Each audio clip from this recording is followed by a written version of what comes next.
Alright, I know I've been promising you this video for a while. Like I said, it rained. I was having trouble getting the car cleaned up to where I was happy to present it in its best way.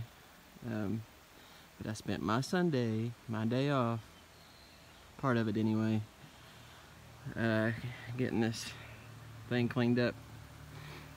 I didn't wash the outside just because hold on, let's let this four-wheeler go by.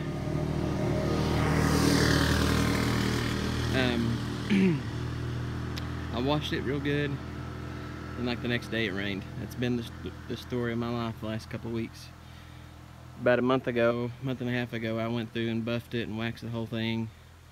I spent probably 2 full weekends. I picked different things and try to fix it or polish it or whatever. But anyway, so the outside isn't as clean as I would like for it to be, but today I went through and cleaned the inside, kind of detailed the engine bay a little bit. I'll go from the front to the back.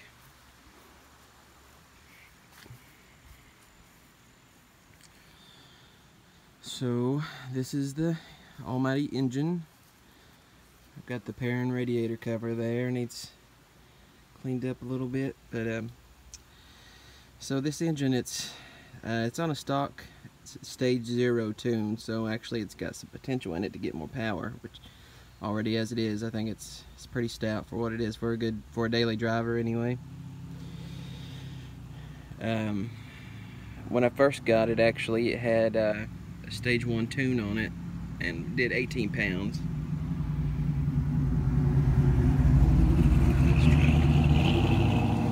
It did 18 pounds and would actually absolutely scoot. This is an 05, so it's got the stage 1 injectors on it actually, underneath the injector cover there. So right now it's running on stock stage 0 boost, which is still about 15 pounds. It does boost by gear. I've still got the vacuum lines hooked up like stock. You know, it's ugly. I mean, with those vacuum lines, man, there's like, I think there's 8, but it's hard to get them stacked nicely so they look good once you've taken the air box out. The battery has been relocated to the trunk. I'll go ahead and show you that. There's the power cable that runs underneath the car to the back. Been running the radio, so I got the booster going. Trunk needs cleaned up. I shampooed it really good the other day, but it's already messy again. Anyway, so there's the battery. It's got you know, just the heavy gauge wire coming directly to the positive, and it's got 2 grounds. One is up underneath to the strut tower, and then there's another one down here underneath this panel. There's the Mopar rear strut brace. I think that's the steel version. It definitely doesn't look titanium. This car came wired up for a rear trunk light, but it didn't actually have the light in it, but I put one in it. It's not on right now. Actually, I think the battery's a little too low, but it's got aftermarket speakers in there. Let's see, what is that? They're JLs actually. They sound really good for no amp or anything like that. They got really good mid bass and stuff like that. I've noticed some distortion when it really gets down low when you try to crank it up. I've wanted to do like a 10-inch kicker sub, like the kicker Living Loud that goes in the wheel well right there. That'd be a really nice addition. It's got the depot LED tail lights with the white bulb, white reverse bulb. It looks really good. All the LEDs work. Sometimes they'll burn out, but all these look good. It's got this really nice feature where when you hit the brake, it comes on and then it gets brighter. I don't know. If you come down to see it, I'll show you. It's got a white LED tail light bulb. I'll start over at the beginning. I painted the valve cover in wrinkle black. I did it a couple times just to get it right. It's kind of wearing off in some places where you tend to rub, like reaching back here, or I had to replace the oxygen sensor back here. Wore that off a little bit. It's got MSD. This is actually a a first gen coil pack, but normally these have the really long little connectors, but it came like that and it works just fine. So I do use the NGK, what is it, 4306 plugs, gapped. I think it's I don't know, it's a small gap. I didn't gap it at 50 like some say, because I mean I'm running stock boost, so I shouldn't have a blowout. I tried my best to polish the intake one weekend. I was bored.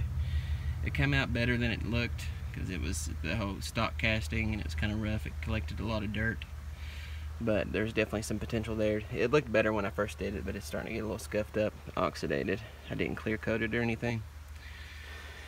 It's running the stock PCV valve. It's just kind of a screw in,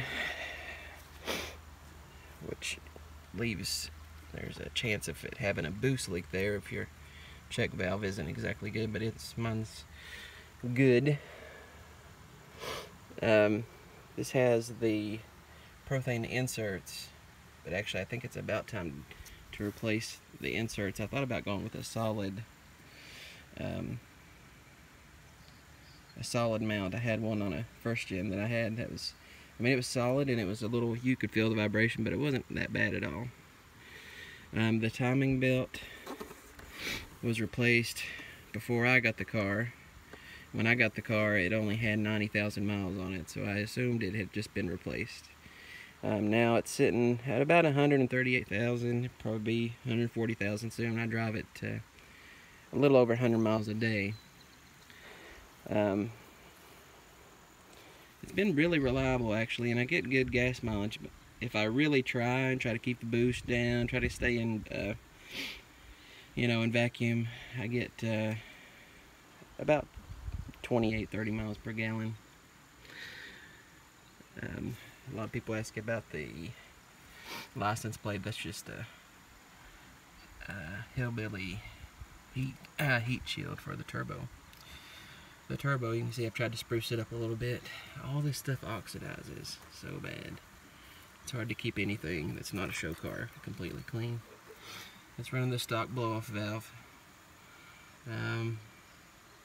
The turbo I replaced about 5,000 miles ago now.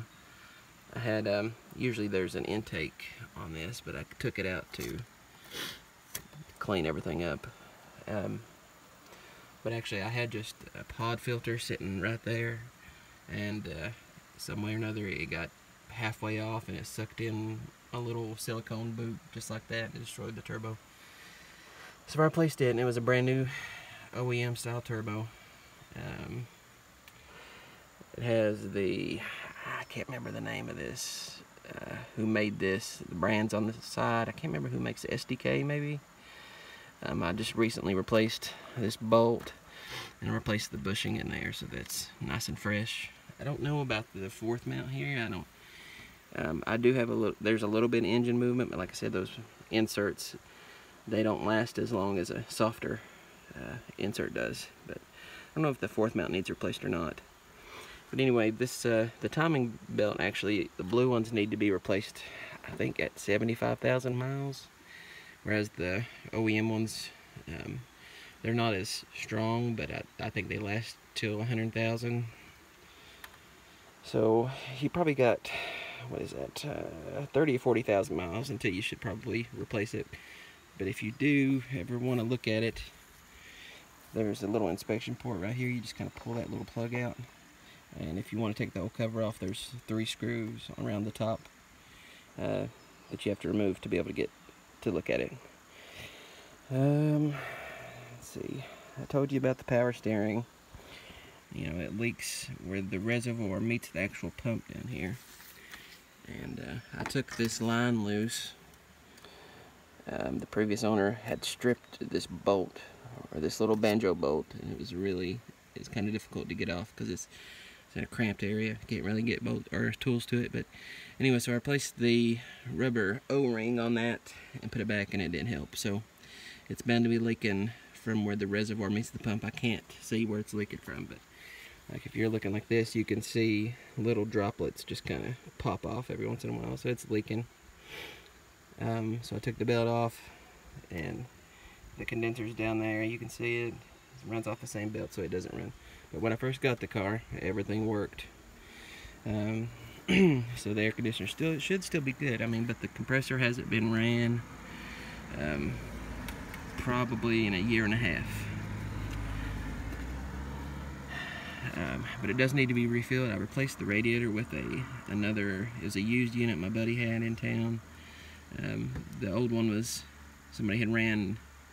This used to be a big turbo engine. When I got it, the guy had taken the engine, big turbo engine out and put a stock one back in with low miles, but they had run straight water in the radiator and it clogged it up. So I put this one in here.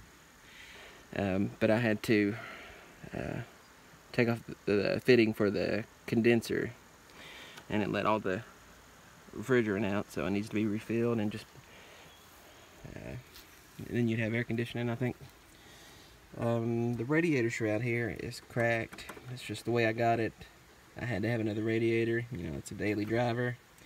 It doesn't rub. I've kind of got it rigged here. It sucks, but I've driven this car for 3 years almost, and never had any issues with it overheating or anything like that. So I've reduced the price on this thing, you know, to accommodate for the roughness that's around the car. I think at heart, after the maintenance that I've done to it, it should be a reliable car. So I hope you forgive the roughness, but anyway, it's got Rota 16-inch Rota Slipstream wheels. Let's see, I've got some cheap tires on here. This car does go through tires pretty quick. But I think some of it was due to, let's see, when I first got the car, it had bad struts, so I replaced them with the Raceland. You can barely see them in there, Raceland coilovers. This is the kind, I think it goes up to a 4-inch drop. I did lower it a little too far, and you can see where it kind of chipped the paint just a little bit. But these fenders, you can get a whole painted fender for like $50 or $75 at a junkyard, if it really bothered you that much. Let's see, I've replaced this brake caliper, this brake line. It's got the brake shoe or pads, I think at this point only have about 1,000 miles on them.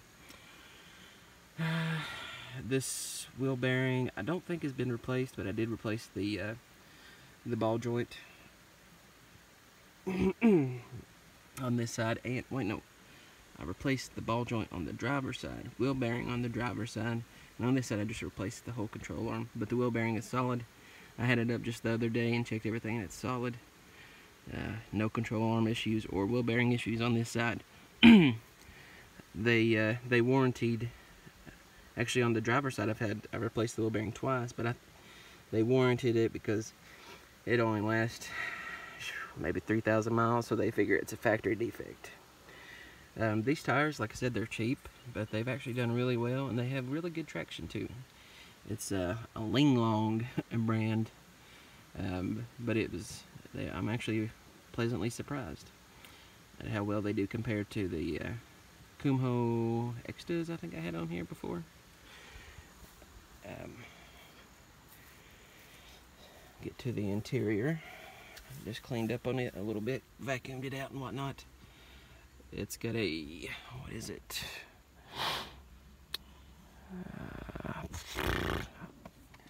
Can't think of the name. Oh, it's Alpine head unit. It looks to be it's a little on the older side, but it does have a USB port. It also, well, I guess it can do Bluetooth, but you have to get the module, so it's not too old. It does have the sunroof. The sunroof doesn't leak like a lot of SRT4s do, but there was a little bracket in here in the guts of it that broke, and it doesn't pull it down all the way. Let's see. I'll show you.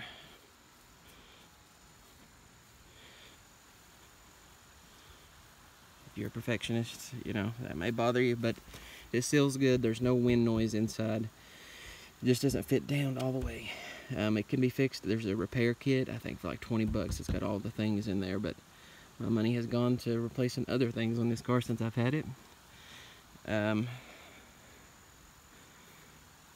Get to the driver's seat. The battery's low right now. Let's see, yeah. 139,000 miles right now.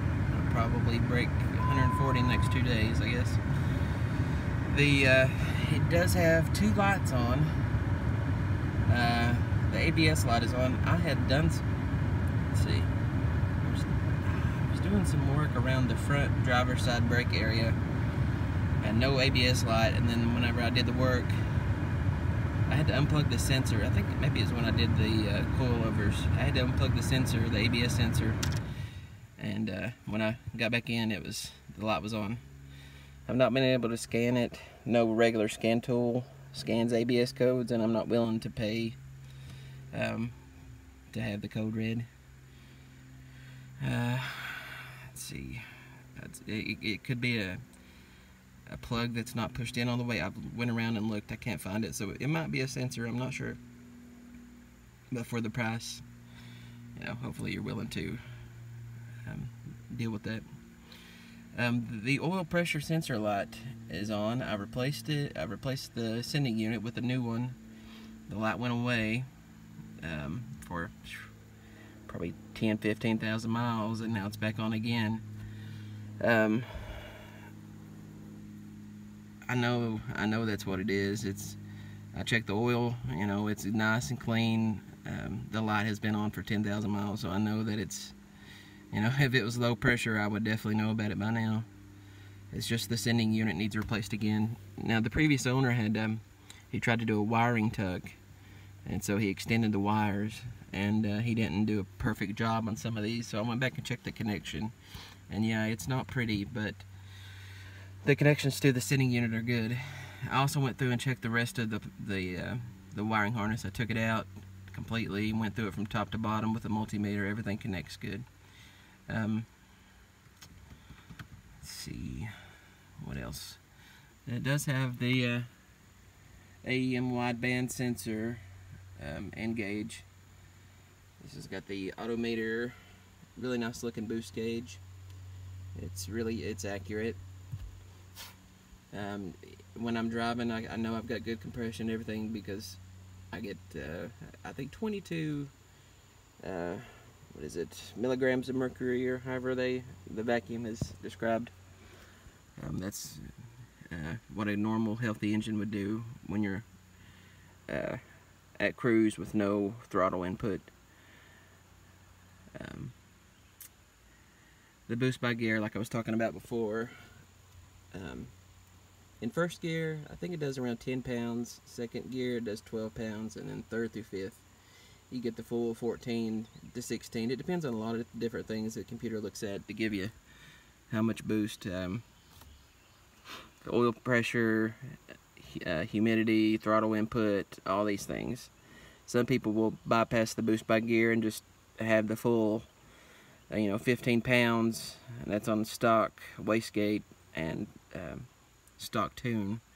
They'll have that in first gear, and this car absolutely, I mean, if you're trying to pull out easy and you get into boost, first off you got the chance of getting cutout, boost cutout, or boost, what is it, blowout, from trying to push too much air through the cylinder when you're not at high RPM. But the boost by gear is considered most to be the best way to do it. And there's a lot of ways to get more power. I mean, a tune, if you could get a flash. I know Ryan Brashear, he does tunes for $50, but you just have to send him the computer and you're kind of out if you don't have another computer. I thought about doing that, but I like my mileage, gas mileage, and there's just too much temptation to go fast in these things with, more power. The check engine light you do have a code, but it's just for the oil pressure sender and the downstream O2 with the side exit exhaust. On this one it doesn't. It's got the modern performance downpipe with it too, and so you don't run a downstream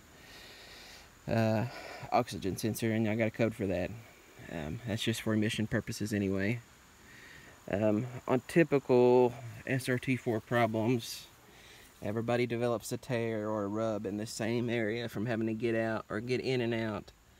I thought about just putting a patch over this, but it's just going to get tore off again. Especially if you wear blue jeans or something often. You kind of just have to fall into this car. That's about the only way to get in. Let's see, what else can I show you?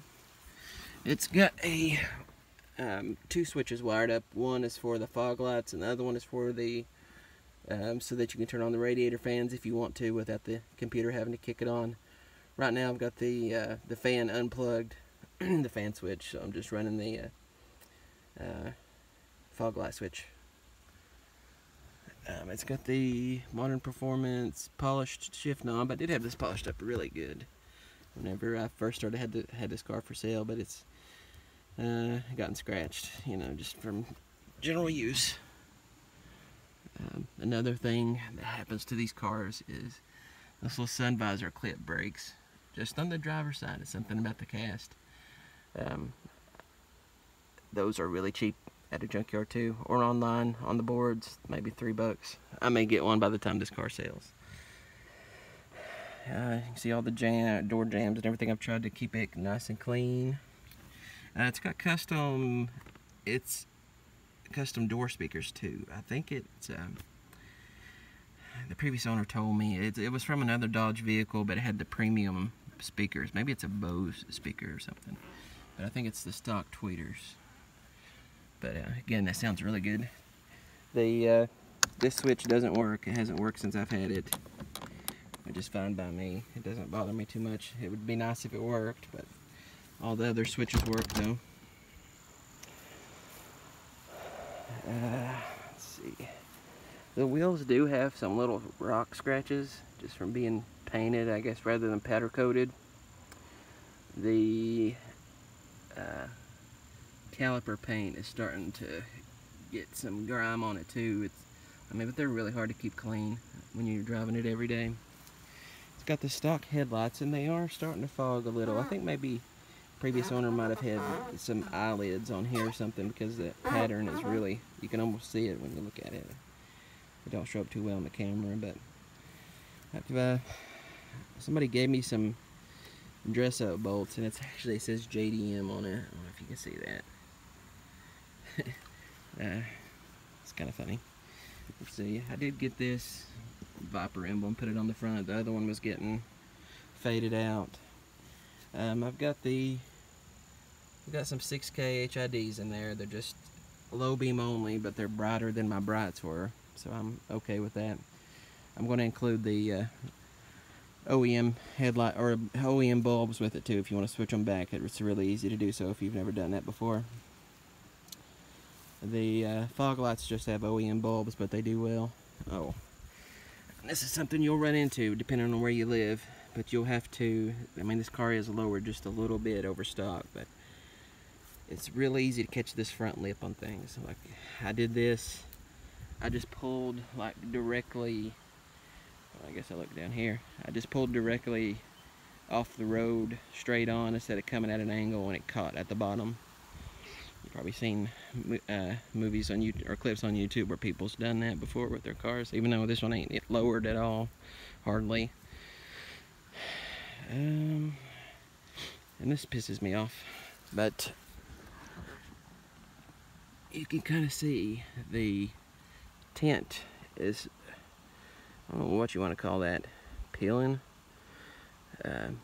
But I used Windex like an idiot. I guess it can eat through your window tint. When you're in the car and the door's shut, you really can't see it too bad, and I can't really tell it too much at all from the outside, unless you really got close. You might be able to see it.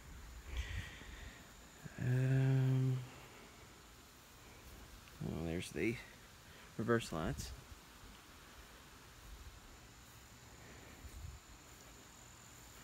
Trying to think of other things to show. Oh yeah, this previous owner took the spoiler off, it looks good from certain angles, but I always enjoyed the SRT 4 spoiler. Oh, let me get to the clear coat issues on the car. You can see this is how it looks on the trunk. There's a couple spots where it's like that. It's really aggravating. A couple scratches. It was like that when I got it. You can tell where the spoiler sat. But still, it looks good from a distance. It probably wouldn't take much actually to get the car looking a lot better. Here's the extent of it on the top of the car. This is to age. Here you can tell where that bracket is gone. It doesn't lift the sunroof up all the way. Sometimes you need to put a little dab of paint or something on that to stop it from rusting. And this is a good angle to show you that clear coat on the hood. The back of the hood doesn't look that bad, but right there in front of the scoop, I guess the clear coat's a little thinner there. But it's a little bit of an eyesore. Yeah, and there's that. That's probably the worst part in the whole car.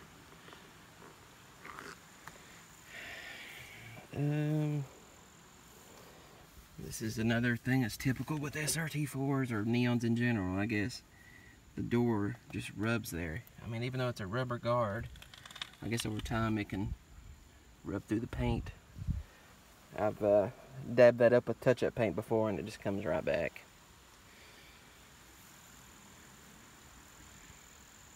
Trying to figure out where that comes from. Door stickers. The title and everything is good on this car. Oh yeah. Here's that driver's side dent.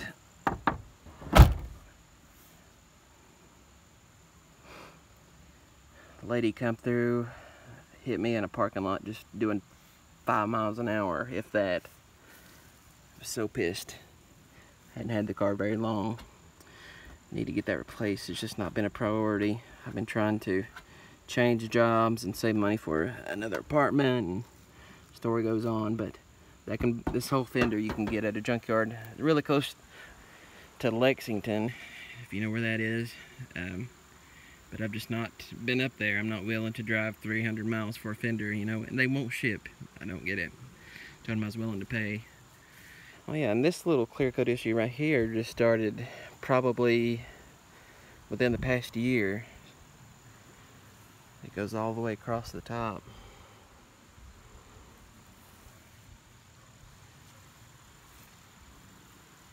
But it's a really fun daily driver. There's the intake. I gotta put it back on. It's a really fun daily driver. It's been reliable for me so far.